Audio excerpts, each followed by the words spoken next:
ni bimwe twavuze tuvuga ngo umuntu ubyarwa n'Imana aba mwisi ariko isi ntimubamo. Yego. Ari gukora iki mwisi rero? Yego. Afite misiyo yo kwerekana gukiranuka kw'Imana. Imana ishimwe. Kabiri yo guhindura abari mwisi kuko twe turi umucyo. Yego. Impamvu turi mwisi nuko isa ari umwijima. Tuyirimo ngo tumurike. Amen. Ariko gutanga agakiza ka Kristo. Yego. Imana ishimwe. Imana ihabwe icyubahiro.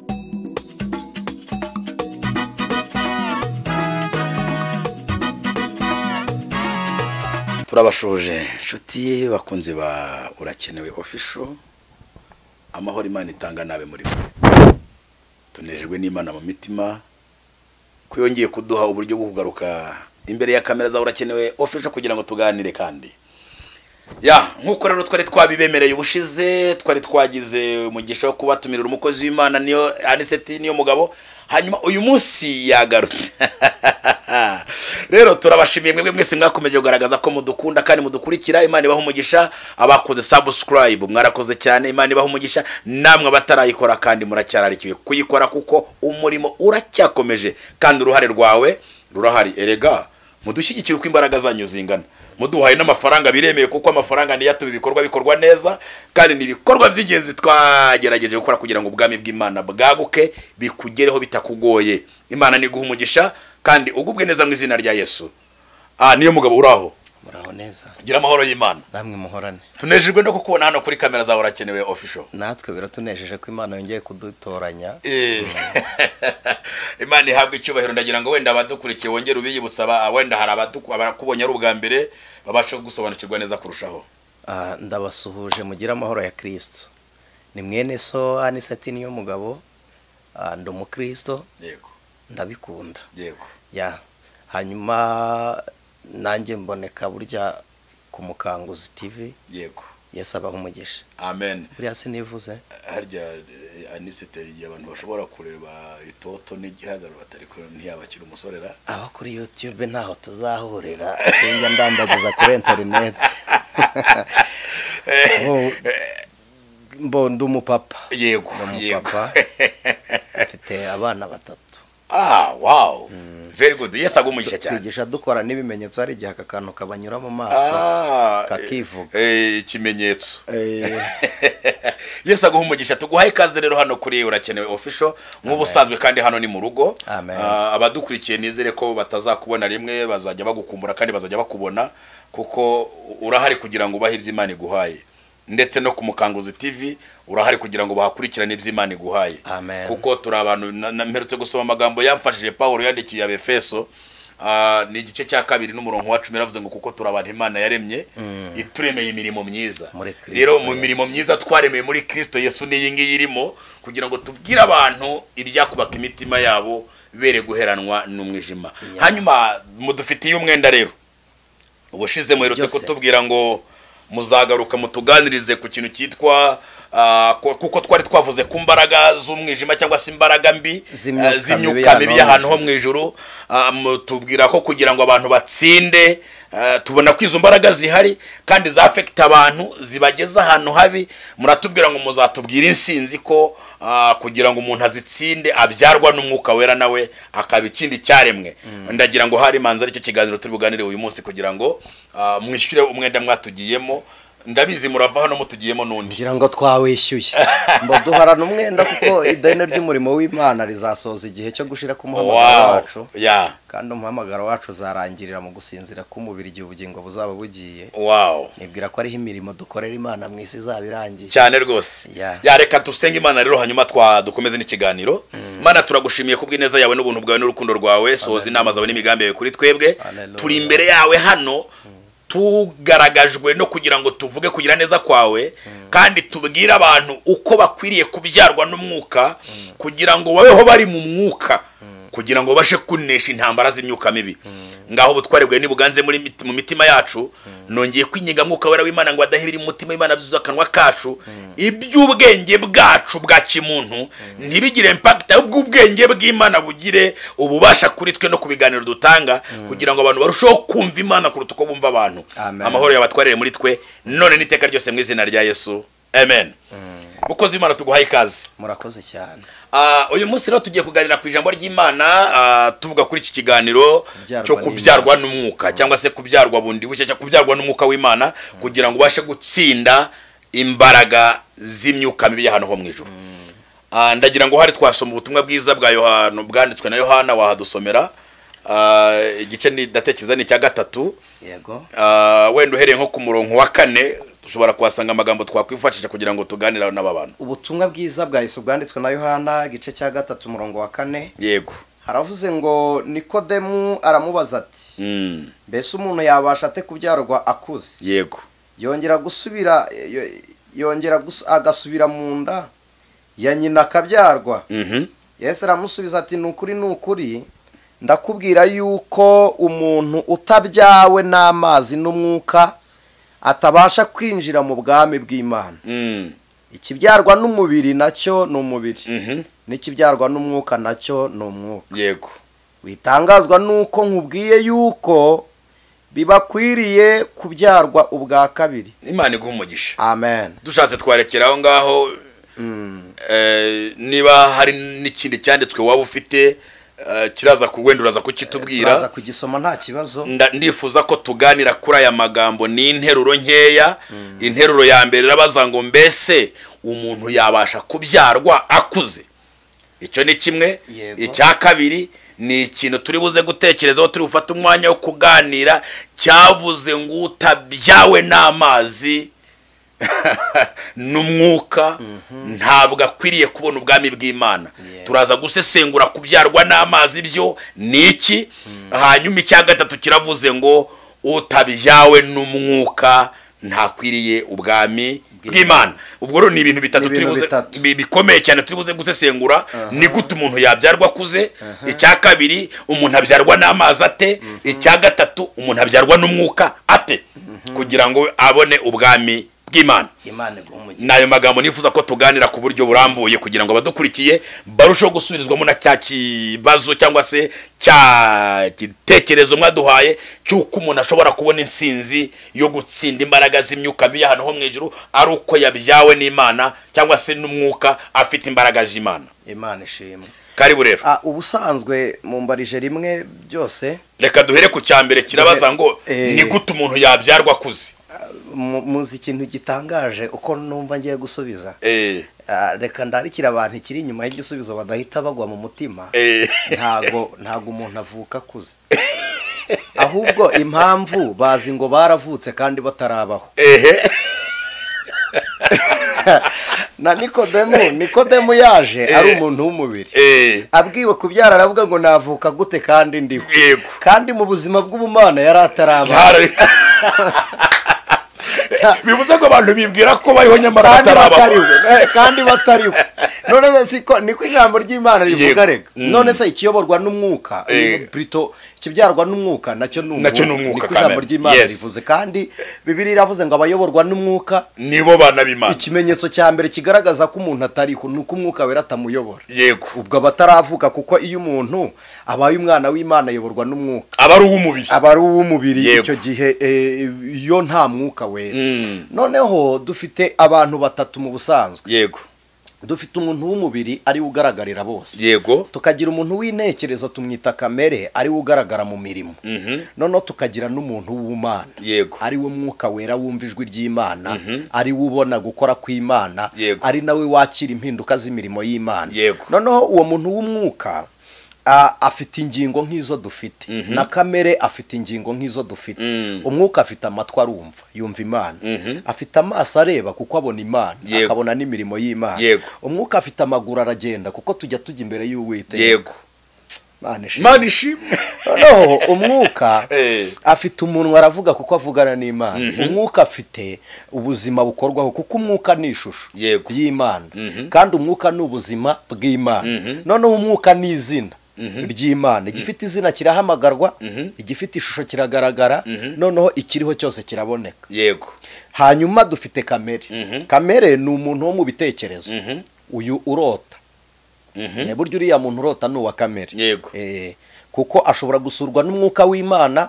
Yasuwe n'umwuka w'Imana ni hahandi umwuka wera abanesheje kamere. Yego, arota neza, arota ibyiza. Noneho yasuwe na kamere y'isi ni hamwe aza gushyira mu bikorwa iby'umubiri akakoreshwa na Satani.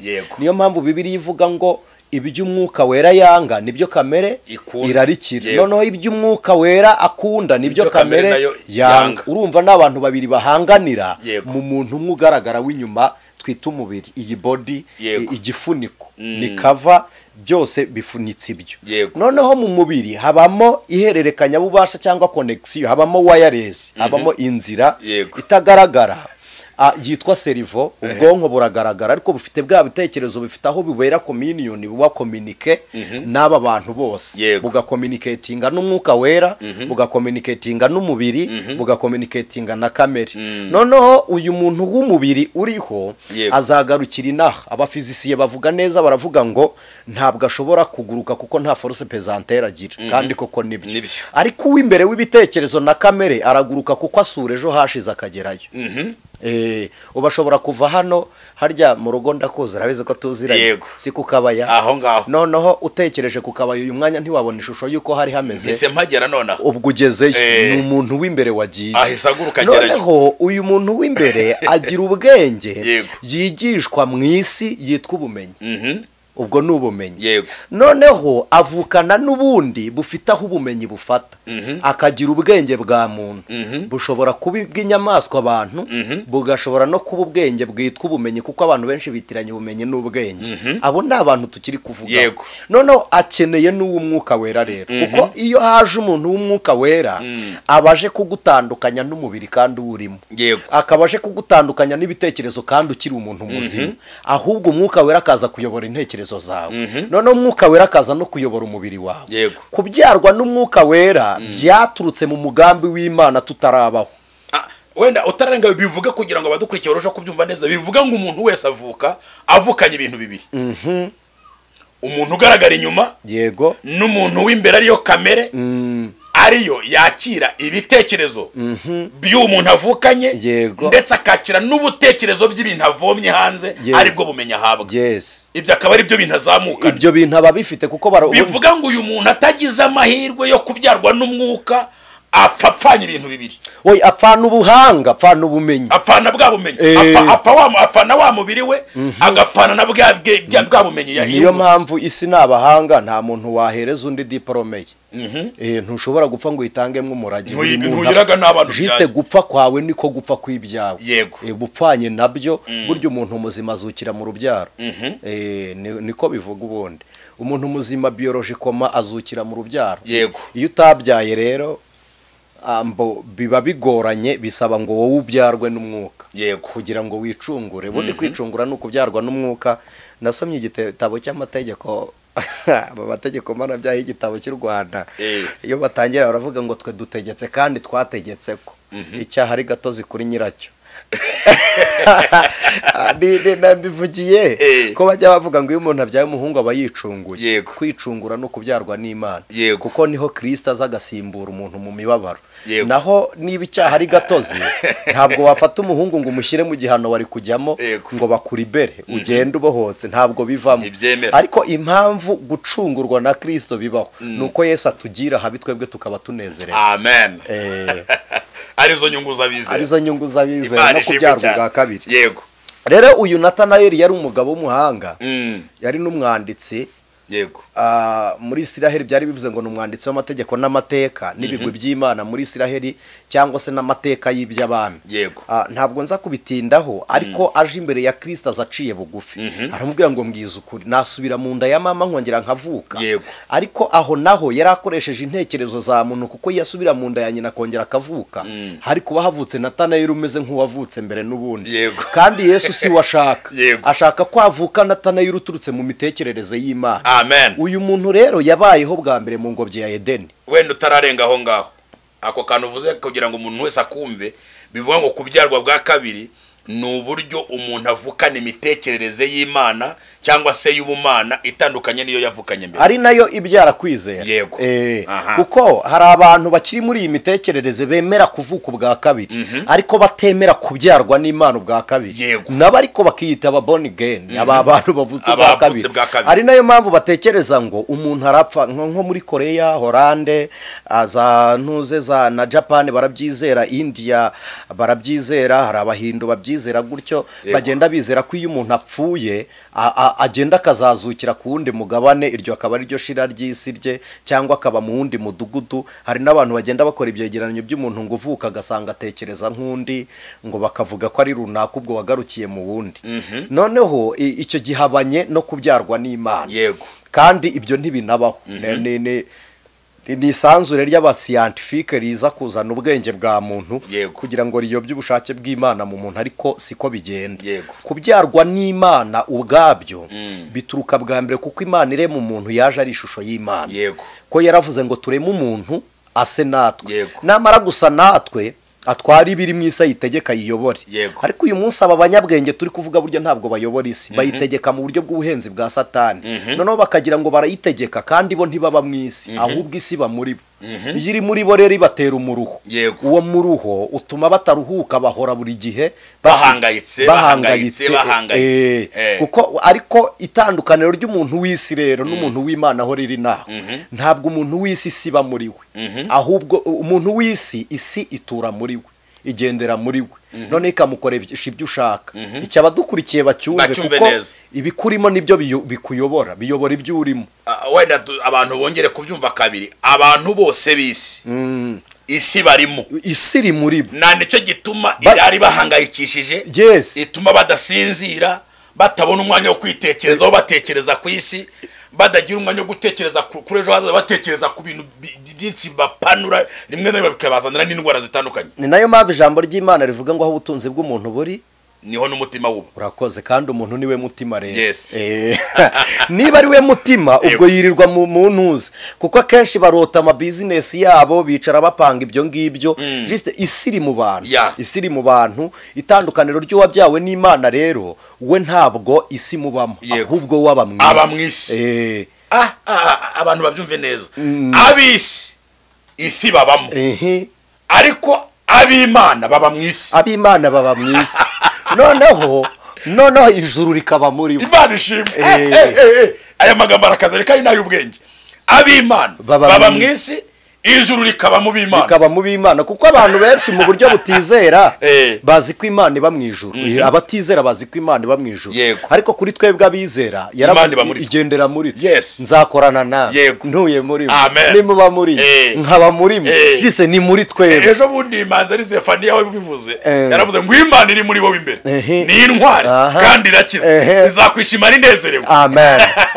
Kubera iri muri wowe, iri muri twebwe. Noneho iyi Imana iri muri twe ibyariramwe umunezero n'imirimo yayo. Noneho ikigaragaza Imana muri twebwe nuko tunesha isi. Kunesha isi ni iki? Ni ugutsindira ibyaha aho bikorerwa. Icyo ni ikimenyetso cy'uko umuntu yabyawe n'Imana, kuko ikibyarwa n'Imana cyose kinesha isi. Niko ijambo ry'Imana rivuga. Noneho rero kubyarwa n'Umwuka Wera aho bikorerwa mu bushake bw'umuntu yabitekereza ate kugira ngo abyarwe n'Imana? Icyo ni icya gatatu turi urabanza icya kabiri.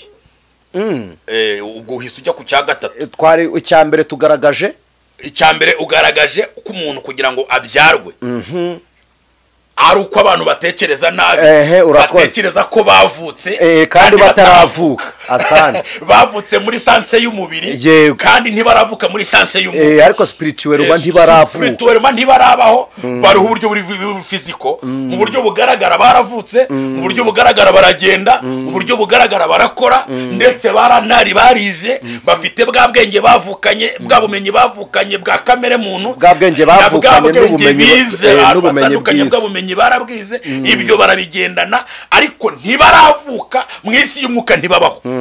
Bariho mu isi igaragara, bariho mu isi y'umubiri, ariko mu isi y'umwuka ntibariho. Ntago bariho. Niko tubanje kubibona. Aricyo cyatumye uyu mugabo Natanayeli abaza ngo umuntu yavuka ati, yasubira mu nda ataravuka, yabyarwa ate kandi akuze?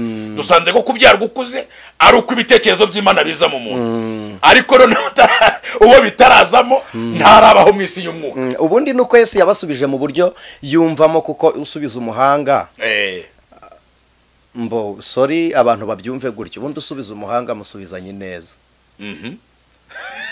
umuntu usubiza umuhanda ngamusubiza neza kuko burya niba ari ikintu kizura kamere n'ubuhanga bw'abantu bubamo yego ubuhanga bw'abantu bubamo kuko muri kamere nicyo kigenda kikitwa imbaraga za kamere no bumenye niyo mpamvu umuntu yirata ururimi akirata iki kandi izo ndimi zose zaje ngo zidukoronize none umuntu gasanga yirata ibiteye isoni byabo noneho impamvu amusubije ngo Natanayeli avuze ngo nabasha gusubira mu nda ya mama nuko akiri kubaza nka Natanayeli yego arumva nsubireyo nongere ngaruke akumva ubu biologiko mu buryo umuntu avuka akumva ntabwo umuntu asubira mu nda akiriho ngo yongera avuka iyo fenomene yari imunaniye hanyuma Yesu mu kumusubiza rero yakoresha amagambo abiri ariyo nshaka kugira ngo twongere dusobanure ijambo rya mbere yaramubwiye ngo utabyawe n'amazi icyo si cya kabiri buriya tugiye kugeraho ni cya kabiri tugiye kugeraho igisubizo rero utabyawe n'amazi nicyo ni icya mbere icya kabiri ntabyarwe n'umwuka amen nicyo ni icya gatatu ubwo ubanza usobanura ni gute umuntu abyarwa n'amazi aho tumande tuhava umuntu abanza vuga ko yavukiye tuvuze kubyarwa n'amazi idini yumva umubatizo idini yumva Yorodani bakumva umugezi ugenda nk'aho abantu babatirizwa ariko si cyo Bibiliya yari ivuze sperme intanga ko Bibiliya y'Igiheburayo iravuga ngo utavutse kubw'umugabo n'ubushake bwe n'umugore jiste ni bijya bindi bibiri bije kubyara umugambi w'Imana mu ijambo Salomo yavuze yaravuze ngo umwana n'umwandu uturuka kuwiteka amen noneho uje wese n'umwandu uturuka kuwiteka avutse kubw'ubushake bw'umugabo n'umugore yego apana bamwe twabonye muri cya kiganiro cyashize bagenda bakiteresha intanga hatabayeho ubushake bw'umugabo n'umugore yego apana aya marobo bakora aba bantu bari ibi twita intelligence artificial intelligence ibi bikora by'ibikorano amarobo kuko ubu tuvugana bimaze kugaragara ko aya marobo azasenyukana hari amarobo ari gukora mu maserivisi runaka hari amarobo ari kubana n'abagabo bakabatakirongora abagore n'abakora umurimo w'ubusambanyi hari n'abagabo gore bagira amarobo abakorana na bimibonano ibyo byose ntibizajya mu ijuru ntabwo ari bo noneho icyo Bibiliya ivuze rero kubyarwa n'amazi ni ukubyarwa mu bushake bw'Imana ariko bubaho mu gihe cy'umubiri ubu bushake bw'Imana bivuze ngo aya mazi abantu bashobanukirwe neza ni intangangabo n'intangangore zibyara umuntu akaba avutse muri ubwo buryo exactement nicyo Bibiliya yavugaga yego twebwe tugisobanura wakoze iyi translation ayikura mu ndimi azizana burya ahantu hataje direct line amagambo agenda atakariramo yego kuko Bibiliya yavuye mu Giheburayo mu Kigiriki n'ibindi n'izindi ndimi noneho no mu Kinyarwanda rero hari amagambo burya kennye tugira mu Giheburayo mu Kinyarwanda tutagira yego nk'uwasobanuye avuga ku ijambo ry'umutunzi tujya dusoma muri Bibiliya ngo biragoye ko umutunzi yakinjira mu bwami bwo mu ijuru ngo ni nko gufata ingamiya ikinjira mu izuru ry'urushinge ntabwo ari ingamiya yavuzwe ni kambira ni ikamba ryabohaga amato noneho barisobanura barigereranyije na kamere ko kambira na kamere bigenda kwandikwa kimwe kamere y'ingamiya nyine ndavuga kamere kabazi urwo rurimi kamere ni ingamiya niko bayita burya bayita kamere ntabwo mvuze kamere y'imitekerereze y'abantu niryo kamba yavugaga kuko Yesu ntabwo yarinjije yo kugereranya ngo ingamiya iranyura mu izuru ry'urushinge ijyaheze yakompaye ishumi n'urudodo aravuga ngo nkuko hajyamwe urudodo mu rushinge ariko none ni nkuko washyira mu ishumi none nitujya kubitekereza kuri urwo rudodo kugira ngo urudodo rwinjire mu izuru ry'urushinge bisaba ubushishozi bw'ubikora bigasaba kwitonda agatunganya umutwe akaworoshya yamara koroshya agakora uburyo amera nk'ugasongora ku buryo kinjiramo kakanyuramo sasa kinjira ari gato kakagenda gakurura kandi uko umwenge w'urushinge ungana niko urudodo rujyamo rugomba kuba rungana noneho bivuze ngo ushaka kwinjira muri ubu bwami bw'Imana agombe yiyoroshye abe muto dore ikindi kintu cyumvikanaho tutagisiga ko bibiri y'ijambo ry'Imana Yesu yarabivuze inzira ijya mu ijuru ni inzira ifunganye ntisaba ko tujyana ibindi ikeneye twebwe personnel twebwe ngewe ihamagaye nzuko impamagaye ibindi ngurura ku ruhande ibindi ntabwo bikeneye irashaka tunyuremo bingana nuko twe tungana noneho abakurura ubwo butunzi kubutwarayo bari gutwara isi mu ijuru kandi itajyayo niyo mpamvu yavuze ngo nimubanze mubohoke aricyo yise ubutunzi hanyuma ijambo ryaje ryitwa abakene abantu bari kudegrade uko bashaka nta muntu utari umukene mu gihugu nta n'umuntu utari umukene mu isi kuko umukene ni ikinyarwanda gituruka ku ijambo gukenera iyo umuntu afite icyo akeneye ni umukene kuri cyo none kuvuga ngo abakene nibo bazajya mu bwami nuko ari bo babukeneye nyine mu yandi magambo ufite inzu atagira imodoka ni umukene ku modoka ufite imodoka atagira indege ni umukene ku ndege buri muntu ni umukene muri sanse y'icyo akeneye aha Yesu avuga ngo abakene nibo bazabona ijuru ntabwo ari ukuvuga ngo abakire nibajugunye ibyo bafite kugira ngo bakene ariko nitujya no gusobanura ibintu tujye tubivuga nk'uko byanditse hahirwa abakene mu mitima iyo nyine bakennye iki mu mutima nicyo dushaka kuvuga bagikennye ubwami bw'Imana aha mu nyumve neza kuko uwumva yarashyitse ntaharagera ahubwo uwumva ataragira ahagera niwe utekereza kugenda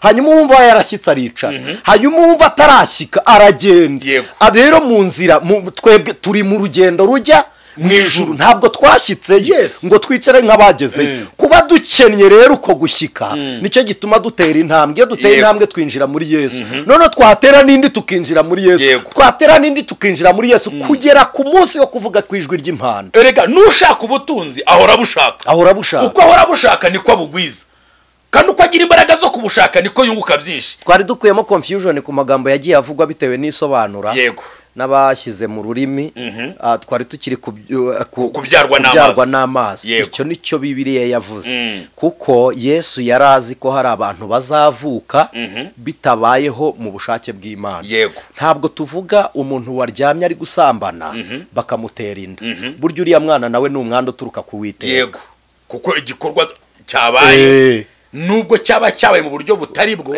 ariko cyabaye cyo ni babiri babigambiriye nibashaka babe uko byagenze memu ni nisezerano hagati yabo kuko bikoze bitekereje bombi nuwo bashobora no gufata ku ngufu batabitekereje bombi akabyara umwana uyu mwana afite icyaje gukora ariko ntabwo yaciye mu mamashini ngo ajye gutunga si muri laboratoire nta produit chimique ziri muri iyo ntanga uburyo bwo kurerwa ntabwo ari muri ubwo buryo bundi ni babiri bahuje wa mubiri nk'ikiremwa Imana yaremye ntabwo ari babiri bahuje imashine n'umuntu memo tugeze kuri uwo murongo wa 5 n'uwa 6 yavuze ngo ikibyarwa n'umubiri ubwacyo nacyo n'umubiri numva twabadusubije abantu kuko umubatizo ataza abantu bagira confusion ntabwo ari ukuvuka ahubwo ni ikimenyetso cy'uwabyawe n'Imana kuko umuntu utarakira Kristo umwami n'umukiza ntabwo abihabwa no kubatizwa ahubwo kubatizwa ubihabwa nuko wamwakiriye kubatizwa ubihabwa nuko wamwakiriye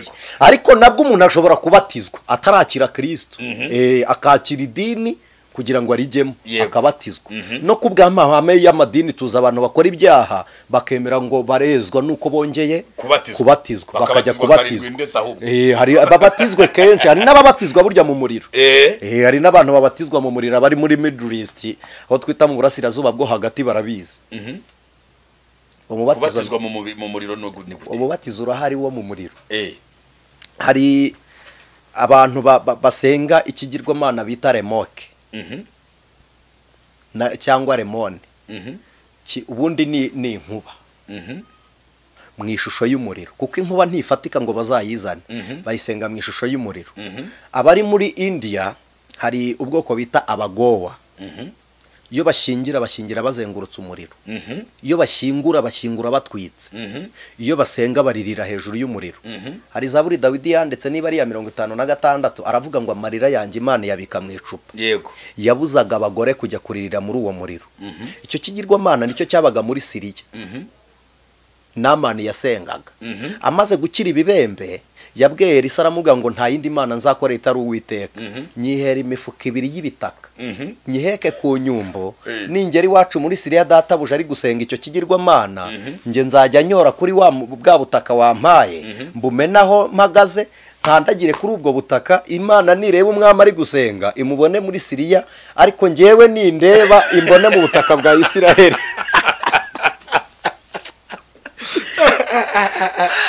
Mbega gutekereza kwagutse n'amani yagize. Rero abo basenga umuriro baranakotsora, na Bayali barabigiraga icyo bita gukotsora amaraso bagahinduka imyishori. Nibyo musoma muri Bibiliya bavuga ngo bagahinduka imyishori. Yego. Ya n'abahindu barabiza, bari muri India barabizi ko muri Middle East niho haturuka ubuyobokamana bw'Imana rurema. Middle East mu burasirazuba bwo hagati burya na Isiraheli riyo. Hanyuma Middle East harimo ibihugu bizana iyobera mu kwemera. Jiste bafite ubuyobokamana n'ubuyobamana. Umuriro gutyo rero kubatizwa mu muriro rero nibyo bagenda bakora. Hari n'imigenzo yindi yajyaga ikorerwa ku bantu kubw'umuriro bakotswa n'ibindi tutari buze kujyamo. Ubwo wenda badaherereye hafi aho batabikurikirana kuko kubisobanukirwa bihita bigorana mu mitwe kuko batabizi. Icyo bakimenye. Sinangombwa kuko bimenyera umubatizo wa Kristo. Menya umubatizo mu mazi n'umwuka we. Uhabwa nuko wakiriye Kristo. Yego. Icyo kirasobanutse. Ubwo no kuvuga ngo kubatizwa mu mazi no muhango n'ubundi usanzwe wakorerwaga, ntabwo ariko kubyarwa n'amazi, abo kubyarwa n'amazi no kuvuka kubw'igikorwa cy'umugabo n'umugore. Wa entre kibi gisobanuro cyumvikanye. Atagira ugira ngo irobo zizajya mu ijuru. Cyangwa se intanga zikorerwa hari abakazibya. Hari abantu ngo bamwe ngo bajya gushakisha ngo umugabo ntabyara byaranze bakajya gushakisha intanga ariko nibakira ubushake bw'Imana, nibakira ubushake bw'Imana kuko kutabyara si icyaha. Yes. Ntabwo ari icyaha rwose. Aha, ndagira ngo wenda twinjire ku kibazo cya gatatu cyitwa kubyarwa n'umwuka. Kubyarwa n'umwuka ni ukwakira ubuzima bw'Imana. Bene data mudukurikiye tumaze kwakira ibintu bibiri bikomeye kandi tumaze gusobanukirwa. Icyambere no kubyarwa ukuze. No kuvuga ngo kubyarwa ukuze nuko umuntu wese uvuka avukana ibintu bibiri, uyu mubiri na kamere y'umubiri. Iyi kamere y'umubiri ni yivukamwe amarangamutima cyangwa se y'imitekerereze y'ubwenge cyangwa se ubuhanga akurana butavuye mu ishuri, ndetse ubwo buhanga akurana bukiyongeramo ubumenyi ahabwa. Uwo muntu akaba yawo umudogiteri mu bintu ariko afite umubiri niyo kamere gusa nta kindi kintu afite. Kubyarwa rero abyara kugira ngo nukuvuga ngo ni bwa buzima bwo kubaho mu buzima bw'akavukire utarakira ubundi buzima bw'umwuka.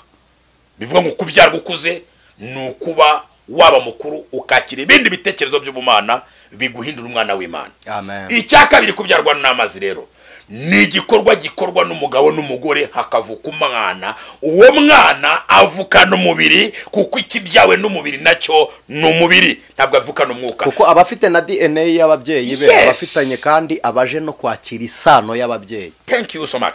Hanyuma rero tugeze ku cya gatatu cyavuze ngo kubyarwa n'Imana, utabyawe n'Imana. Reka dusome kubyarwa n'umwuka. Yego. Umwuka ni iki ubundi? Imana ni umwuka. Yego. Ubwabyo Imana ni umwuka. Yego. Yohana 4:24 harabisobanura. Noneho kubyarwa n'umwuka egari kubyarwa n'Imana. Yego. Ntabwo bibaye kubwara prosexuel. Hari ihame riri mu mahame 5 ya Islam mu nkuta 5. Bwa mbere turavuga ngo Allahu Akbaru, Imana niyo nkuru. Hakazamo la ilaha illallah. Ntibyara ntibyarwa. Dusome Bibiliya. Yego. Yakobo igice cya mbere 18. Haravuga ngo yatubyarishije ijambo ry'ukuri. Nkuko yabigambiriye kugira ngo tube nk'umuganura w'ibiremwa byayo. Umuganura ni umwero wa mbere. Umwero wa mbere igihingwa icyo ari cyo cyose cyeze bwa mbere kitarasarurwa muri icyo gihe cyo kwera, muri iyi season yo gusarura. Nicyo cyitwa umuganura. Wenda uhinze umurima w'ibigori, ikigori cyeze bwa mbere ni umuganura. Yego. Noneho Imana yatubyarishije ijambo ryayo. Yego. Ijambo ry'Imana ni iriye. Yohana 1:1. Yego. Mbere na mbere hariho jambo. Kandi uwo jambo yahoranye n'Imana. yari Imana, kandi ijambo bwe yari Imana, yari Imana, ibintu byose niwe wabiremye, nta cyaremwe na kimwe kitaremwe nawe. Yego, itangiriro rimwe. Yego, Imana iravuga ngo tureme umuntu ase natwe mu gice agira ishusho yayo. Yego, none nibigambiriye kurema umuntu ngo ase nayo, ijambo ry'Imana rivuga iki? Abantu badukurikiranye ari abahanga ko scientifique, badukurikire batwumve. Yego, umuntu twita umuntu biology nawe ari mu byiciro bine buryo. Hari umuntu amaraso, umuntu umubiri, umuntu amagufwa, n'umuntu w'intekerezo. Burya biology iramwemera. Yego, noneho uwo muntu wese aturuka burya mu ntuzi, ava mu mwuka. Uwo muntu w'intekerezo ni uw'umwuka. Yego, kuko umutima, biology tuvuga umutima nakanyama kayungurura amaraso, juste gashinzwe service y'amaraso mu mitsi. Ariko iyo umwuka ushize karahagarara. Urumva hariho n'umuntu w'umwuka biology koma, ari nayo mpamvu umuntu ajya kwa muganga bakamwongerera umwuka, rimwe na rimwe yagize ibyago byo kubura umwuka, byo kugira umwuka muke. Bivuze ko umuntu ari umwuka. Yego, na sperme spams intanga ituruka mu mwuka burya, kuko amazi n'umwuka barabizi ko iyo hari ikintu giforusa amazi, bize shimi barabizi, gisunika amazi gishobora gufata ijerekani y'amazi kikayatubura akaba umwuka, akaba umuyaga.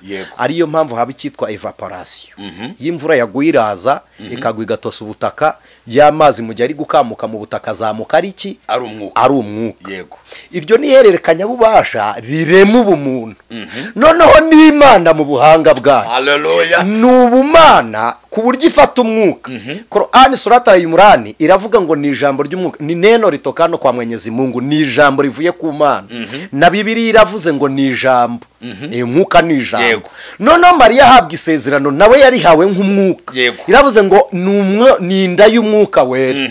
Niba ari umwuka aje nk'umwuka, hatabaye raporo sexuelle. Yego, aza kwiremera mu ngingo z'umuntu nk'uko umwuka aza kwiremera mu butaka, evaporation ikaba, akajya mu bicu, hakikora icyo twita ibindi, sinshaka kujya muri iyo ntuze. Hanyuma imvura ikongera ikagaruka, bigahora ari ibyo icyo bisimburana mu gihe cyabyo. Tubyita shite. Yego, abize shimi n'abahanga ndabemera, nabyo babyita shite ko uriya muvuduko w'amazi menshi uturuka muri twa tundi duke tugenda twiyefopora. Yego, noneho icyo nshaka kuvuga, n'umwuka w'Imana araza, bitabaye ubushake bwa wa mugore, noneho bitabaye n'ubushake bwa wa mugabo, ni ubushake bw'Imana ishaka ishusho yayo muri wa mubiri. Noneho yo irabigambirira, kuko Yesu iravuze mu gice cya mbere, Yohana yarabyanditse aravuga ngo igice cya mbere, reka tuhasome ko ntacyo bidutwaye. Igice cya mbere Yohana yaravuze ngo mbere na mbere hariho jambo, jambo uwo yahoranye n'Imana kandi yari Imana. Noneho 12, icyakora bamwemeye bose bakizera izina rye, yabahaye ubushobozi bwo kuba, icyo ni icya mbere, kuba abana b'Imana. Noneho 13, abo ntibabyawe n'amaraso cyangwa n'ubushake bw'umubiri cyangwa n'ubushake bw'umugabo, ahubwo babyawe n'Imana. Kubyarwa n'Imana ni igikorwa kibera aho abariho. Babanje kubyarwa mu mubiri, kiba ku muntu uriho, kiba ku muntu uriho. Yego, noneho kikabaho kuko atabigambiriye, kuko Imana yabigambiriye kera. Noneho wakemera iyo migambi y'Imana rero, wakemera uwo muteguro w'Imana, wakemera uko gushaka kw'Imana, ukizera iby'Imana yakoreye muri Kristo. Bivuze ngo ni igikorwa Imana yagambiriye ku muntu, ariko umuntu akagira liberté totale, uburenganzira busesuye bwo kwemera kw'icyo gikorwa kimukorera, cyangwa bwo kucyanga. Kuko ubusanzwe Imana iyo igiye ku muntu Imana itarafata, ikoresha 20%, ni 20 kwijana. Andi 80 n'ubushake bwawe. Niyo mpamvu ivuga ngo nkunda abankunda, kandi Imana ari urukundo. Yego, yatumenyesheje urukundo muri Kristo, ni rutumurikire natwe turukundisha Imana. Yego, kabiri, abanshakana umwete kukitiyerekanye tutarayishaka. N'uburenganzira duhaye ngo duhitemo. Irasabwa ngo natwe tugire choice, tugire amahitamo. Tuvuge ngo ngiye, ariko icyakora iratwiyereka, ikavuga ngo mwaza mutazi kabireka. niyo mpamvu uyu mwanya hariho amaconozi kuri YouTube yego avuga ubutumwa bwiza kugira ngo uwumva akemera. Icyo nicyo Yesu yabwiye abigishwa bakimara Yesu azutse. Yaravuga ngo uyu munsi ntawe ubutware bwose mu ijuru no mu isi. Noneho mugende mu mahanga yose mwigisha abantu kwitondera ibyo nabategetse. Uwemera akizera mu mubatize mu izina rya Data wa twese n'umwana n'umwuka wera. Uwemera icyo twita uwamaze kwemera bigaragara ko harimo uruhare rw'umuntu kufite kugira ngo icyo gikorwa kimukorere ubyemera. Yego bene uwo rero ubyemera yego abyemera avuye yego Imana ni igitangaza. Twabonye ko mbere umuntu abyarwa ku buryo bw'umubiri yego tubona ko abyarwa mu buryo bw'amazi yego kuko umuntu aba umubiri yaturutse mu mazi muri ya ntanga yikoramo icyo twita urusu yego bivuga ngo bihera mu mazi bikaza mu mubiri. Yego burya n'urugingo rubaho rwa mbere mu muntu n'ijisho. Iyo umuntu ari mu nda hirema ijisho mbere y'izindi ngingo. Noneho ijisho riba ari kinini rigenda rishonga kuko ni narwo rugingo dufite ruremwe mu mazi burya izindi ngingo zigiye zivanze. Yego ni ijisho n'amazi n'amaraso. Iyo uribyiringiye amaraso ahitaza kurwana intambara yo kugira ngo yihanganisha uruhu rw'inyuma. Yego noneho ari ijambo Yesu yavuze nako tugacishemo n'abanyarwanda baratebyaga reka tugacishemo. Ijambo ry'Imana riravuga ngo ku kigo ry'Imana yerekana nk'igoramye. Ntabwo Imana igorama kugira ngo ikigoryi kiyimenye ahubwo biterwa na pozisiyo y'imbone y'ikigoryi. Ntabwo ari Imana yabaye ikigoryi kugira ngo abantu babyumve neza. Oya ntabwo iza n'ubugoryi ngo yereke ikigoryi batagira ngo Imana izabanza ibinsinzi kugira ngo yereke abasinzi. Ahubwo umusinzi ayibonera muri pozisiyo y'isino kuko hano inyuma y'ijisho hari akantu twita pipiye niko kohereza amashusho mu mitsi plutôt mu bwonko. Noneho iyo karimo kagira kazana amashusho kuko n'uyu mwanya uyu ndebyemo uribona. Yego iryo shusho rero ryanjye uri kwibona biragaragaza ko nanjye ndi kukubona ubwonko bukampurinde. Yego kuko ijisho ntirizi wowe urinde ahubwo rimpukuri. Noneho ubwonko bugahita bunyibutsa uwo ndiwe. Urakoze hareba ijisho hakabona ubwonko. Noneho umwana mu nda kuko aba acuramye pozisiyo nziza y'umwana mu nda aracuramye aba ari mu mazi mu nda si byo se. Yego noneho iyo avutse ntabwo aza mu isi irimo amazi aza mu isi y'umwuka. Umwuka uhita umurya. Iyo umuriye ararira. Iyo arize bigaragaza ko ari muzima. Iyo atarize turamukubita. Noneho kandi yavutse acuramye. Iyo tumuterura ameze ate turamucurikura. Ya mbone y'ijisho igahita itangira kurwana nayo no gusubira muri pozisiyo yuko twateruye umwana kuko ijisho ririkaraga. Niyo mpamvu ugira gutya ijisho rikikaraga no gukura ririhindukiza. Noneho iyo aje kuri aba bantu rero bataramenya Imana babyawe n'umubiri pozisiyo y'imbone y'amaso yabo ibikiri paralele. Bayibona ikoramye bakagira ngo niko iteye. Icyo nshaka kuvuga ni iki nkagaruka hamwe twari turi. Aha habanje havuka abantu babiri tutari busubiremo kugira ngo babyarwe n'umwuka barapfa. Noneho yego uzi impamvu bapfa nuko twanga umubiri wacu kubw'umubiri wa Kristo. Amen. Tukemera ko Yesu wapfuye ku bwacu. Yego kabiri nuko y'amazi bwa bushake bwatumye tuvuka. Iyo tuvutse tubyawe n'Imana tuba tumeze nk'abasize rwa rubyaro ahubwo tubaye abana b'Imana kuko twebwe ubwacu iyo umuntu w'umubiri apfuye na wa muntu wavutse kubw'amazi apfira mu isi bikarangira bene we bagapfusha. Ariko umuntu wabyawe n'Imana ntabwo apfa. Ntabwo apfa. Na nyuma y'urupfu rw'umubiri na wa muntu wabyawe n'amazi kuko umubiri ni rusange ku bantu bariho n'amazi ni rusange ariko atandukanye umuntu bitewe n'igisanira cye. Niwe tuvuga ngo ni isano. Isano burya ni y'amazi yabyawe n'amazi yo kwana. Bivuga ngo ya sano iri hagati y'umwana wavutse kubw'umubiri iyo imaze gupfa mu isi y'umwuka ahita afata indi shusho indi sanira y'ubumana. Imana ishimwe iyo abyarwa n'ubumana. Iyo abyarwa n'Imana ibyo mu isi y'umwuka ntabwo yakira ubumana iyo amaze gupfa yavuye mu mubiri ahubwo niho haza cya kimenyetso cy'umubatizo kivuga ngo nemeye Kristo iyo wamaze kumwemera uramuhamya numara kumwemera nk'umukiza wawe uhamya mu bandi ibyo yagukoreye Imana ishimwe kubatizwa ni igihamya gisobanuye ngo mpfanye na Kristo nzukanye nawe none biravuze ngo sinkiriho ni hamwe Yohana avuze ku murongo wa 12 ngo ntibaba bakibyarwa n'ubushake bw'umugabo n'umugore kuko uzi impamvu batakibyarwa n'ubushake bw'umugabo n'umugore abantu batagira ngo turakubabwira ngo nibahakane base batarababyara Imana yari yaragambiriye ko aba bantu bazabaho bivuze ngo musubiye ku wababyaye ari na Imana ishaka kubikorera ari nako kubyarwa n'Imana no kubyarwa n'umwuka ni igikorwa gituruka mu kwemera imirimo Imana yakoreye muri Kristo ari ukubabazwa ukemera ko Yesu yababaranwe natwe kubambwa ukemera ko yabambye ibicumuro n'imihango n'amategeko byaturegaga noneho gupfa ukemera ko yishe kamere yacu kubw'ibyaha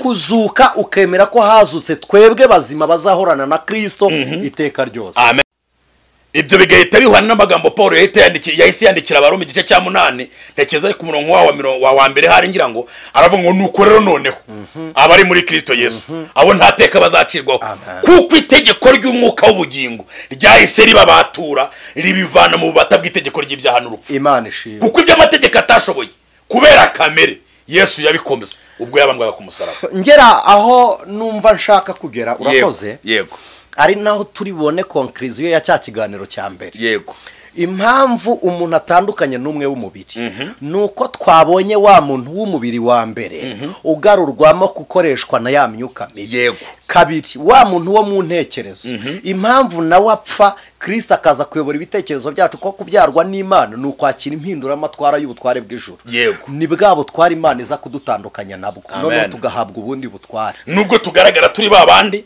twambaye wa mubiri twambaye yashusho batuziho tunavuka hahandi twavukiye tugituye hahandi dutuye ariko tuhagaragarira dufite indi mitekerereze n'ubundi butware bushya buvuye ku Mana ni bimwe twavuze tuvuga ngo umuntu ubyarwa n'Imana aba mu isi ariko isi ntimubamo yego ari gukora iki mu isi rero yego afite misiyo yo kwerekana gukiranuka kw'Imana kabiri yo guhindura abari mu isi kuko twe turi umucyo impamvu turi mu isi nuko isa ari umwijima tuyirimo ngo tumurike ariko gutanga agakiza ka Kristo yego Imana ishimwe Imana ihabwe icyubahiro uraze ntitwasenga ndumva twakwigira mu musozo hanyuma rero uyu muntu kugira ngo wenda dusubiza cya kibazo neza ku buryo buri official nuko uyu muntu wese wamaze kubyarwa n'uyu mwuka abatakigira abatagifitweho ububasha na ya myuka Bibiliya ibyita urutabi yego itabi ni ikinyarwanda cyitwa ishami nta shami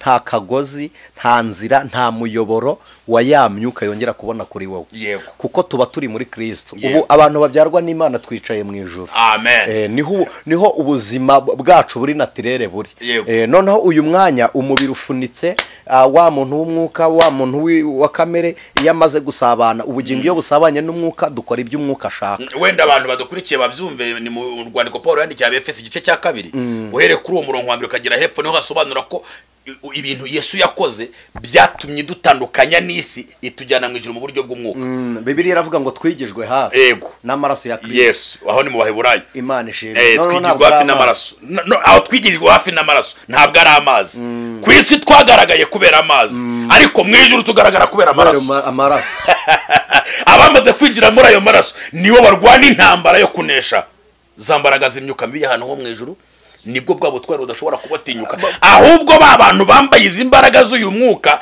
bakora akazi ko kwirukana imyuka muri babantu batanu nta nubwo bagaragara nk'abari kurwanya ya myuka mibi ahubwo iyo bamaze kubyarwa n'Imana baba babaye abatsinzi kuko Bibiliya avuga ngo muri abatsinzi no kurutaho Paulo yarabivuze aravuga ngo intwaro zacu si nk'iz'abantu kuko dufata mpiri n'ibitekerezwa mu mitima biravuze ngo kubyarwa n'Imana egal success egal gutsinda Imana ihabwe icyubahiro ndatekereza ko abantu bari badukurikiye bumvise neza uburyo tukwiye kubaho mu buzima bw'umwuka kandi ubwo buzima bw'umwuka aribwo butuma dutsinda duhora n'insinzi kuko uri muri twe yaranesheje izina ry'Uwiteka rihimbaza hanyuma rero ubutaha uzatubwira kuri ya ntebe ya Kristo yicaye iburyo bw'Imana nk'uko ari wabitwemereye mwama azadushoboza kandi no kuri azadushoboza Imana ibaho umugisha nshuti rero nagiraga ngo hari abantu badukurikiye bajyaga bumva iby'umwuka ariko batarasobanukirwa ibyo ari byo, ndetse bakeneraga kuvuka ubwa kabiri batabyumva neza, ariko barasobanukiwe, ariko barakeneye. Twabigira dute? Twakora iki kugira ngo byemere cyangwa se kugira ngo bikunde? Wabagira inama, hanyuma inama ukayiherekeza isengesho kugira ngo babashe kuba bakomeye mu byo binjiyemo. Kubyarwa n'umwuka iyo umwana byaye ntabwo yiterura, nta nubwo yiheka, nta nubwo yiyambika, nta nubwo ari we wiyitaho, ahubwo umubyaye. Yego. Umubyaye amwitaho, amukorera byose bikenewe kuruta n'ibyo umwana ashaka. Yego. Iyo umuntu abyawe n'umwuka kubwo kwizera Kristo Yesu arerwa n'Imana. Amen. Ariko kuko tuba tugituye no mu isi y'umubiri tugira gutandukana n'ab'isi, aricyo kwitandukanya. Hanyuma kwitandukanya si ugusiga abo turimo gusa, hari n'igihe biba ngombwa gutandukana n'abo turi kumwe kuko hari agakiza gadusaba kuva muri sosiyete mbi. Noneho ikindi cya kabiri, iyo umuntu abyawe n'Imana mu mitekerereze ye amaze gufata umwanzuro arahamya, abwira abantu impamvu y'itandukaniro rye nabo. Iyo uhamije aba ari ikimenyetso cy'umubatizo wawe na Kristo, wibanga mu buryo bwo guhamiriza ubugingo ko ari buzima muri Kristo.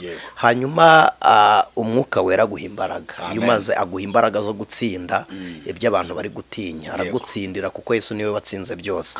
Ikindi kandi akwitaho buri munsi nk'uko umubyeyi yita ku mwana. Niba umubyeyi yamenye ibikwiriye umwana, ntabwo Imana yayoberwa ibikwiriye abera. Irabikora. Hanyuma iyo umuntu avutse kandi agomba kugira n'umuntu umufata mu maboko. Abantu babaye abakristo bakeneye ababafata, niyo mpamvu hariho channel, hariho nimero, bakandika no muri comment tukajya tuba disciplinga ko niba Yesu ashaka abahinduka kuba bigishwa twabagira n'intambwe, ni step by step. Ntabwo ari ugukizwa gahita urekera ukavuga ngo ndabyawe, kuko uba ugisigaje kubatizwa mu mwuka no kuzuzwa imbaraga z'umwuka. Kuko kubatizwa mu mwuka no kubyarwa n'umwuka biratandukanye. Kubatizwa no guhabwa igihe cyo gusabana n'Imana, hanyuma kuzuzwa imbaraga z'umwuka no guhabwa igihe imbaraga zo gutsinda. Imana ibaha umugisha. Amen. Twasenga. Twabasengera Imana abantu bakuru. Turagushimiye Mwami Yesu, ijambo ryawe ryabitubwiye, uri umwami wacu, urahambaye. Twe turi ibiremwa byawe, turi abantu waremye, uturemeye muri Kristo Yesu, aba witeguriye kera kugira ngo utugenderemo, kandi umucyo wawe witangaza utumurikire, kandi natwe tumurikira abandi. Dusengeye umuntu wari ukurikira ijambo ryawe twebwe niyo ducecetse riba rivuga, kuko riganira n'ubugingo bwacu. Buriho dusinziriye kandi buriho dupfuye, buriho n'imibiri yacu iboze kuko ubugingo buhoraho.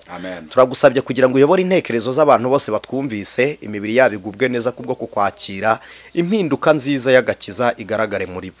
Turasenze kugira ngo ukangure ibyumviro byabo by'umubiri, kandi ibyo bakorera ari byo natwe tubonaho, kuko uwigisha kuriye kugabana byose n'uwigishwa, kugira ngo ku munsi wo gukanguka k'uwapfuye no kuvuga ku ijwi ry'impanda tuzazukire umuzuko wera, kandi tuzazukire kukubona. Tuzatambagirane n'abera bose, tuzimana ingoma na Kristo. Tubisenze twizeye dushima ku bwa Kristo watsinze urupfu, none n'iteka ryose. Amen. Imana ibaho umugisha mwebwe mwaremo dukurikiye muri uyu mwanya. Hanyuma abantu bakenera kubona niyo mugabo Aniseti bamukura hehe? Umukanguzi TV niho badusanga. Imana ibaho umugisha. Amen. Hanyuma icyo udasobanukiwe, ukeneye ubundi busobanuro, ukeneye ubujyanama, byandike muri comment munsi yo y'inyigisho, natwe tuzayobona tugira icyo tugufasha n'icyo tukunganiraho. Imana ibaho umugisha. Amahoro y'Imana agume muri mwe. Shalom.